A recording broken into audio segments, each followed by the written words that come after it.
DSC psychology ఇంతకు పూర్వం విద్యార్థిని 1వ క్లాసులో చేర్చుకోవడానికి విద్యార్థులను చేతిని తలపై తీసుకొని వెళ్తూ ఎడమ చెవిని కుడి చేతి వేళ్లతో తాకమని అడిగేవారు. ఇది ఈవికా సూత్రం ప్రకారం విద్యార్థి తగిన శారీరక వయసును చేరుకున్నాడని నిర్ధారించుట గుర్తు. సమీప దూరస్థ సూత్రం.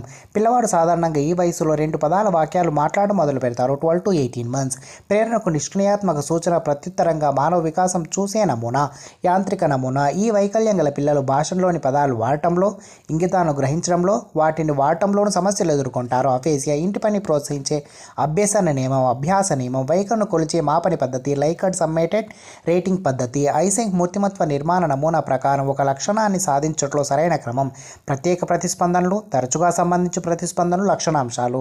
ఎరిక్సన్ మూర్తిమత్వ వికాసంలో దశల సంఖ్య 8.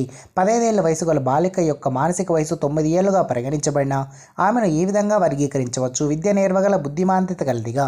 క్రింది వాటిలో మిగతా వాటితో సంబంధం లేనిది. సాధనా పరీక్ష. ఒకే ఒక జవాబు నిర్ణయించుటకు అనేకమైన ప్రత్యామ్నాయాలను కుదించుటకు ప్రయత్నించిన అది.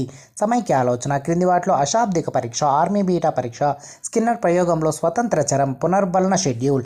రాజుగారి కిరీటమునకు సంబంధించిన సమస్యను పరిష్కారం చటుక్కున స్ఫురించిన వెంటనే యురేకా యురేకా అని అరుచుకుంటూ తన స్నానపు తొట్టి నుంచి ప్రయోగశాలకు ఆర్కిమెడిస్ పరిగెత్తాడు. ఇది ఈ రకం అభ్యసనం. అంతర్దృష్టి అభ్యసనం.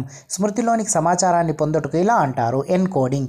స్వల్పకాలిక స్మృతి యొక్క ధారణా వ్యవస్థ సుమారుగా 20 to 30 seconds. అందరి ద్రాక్షపండు పుల్లన అనే సామెత సూచించిన రక్షక తంత్రం.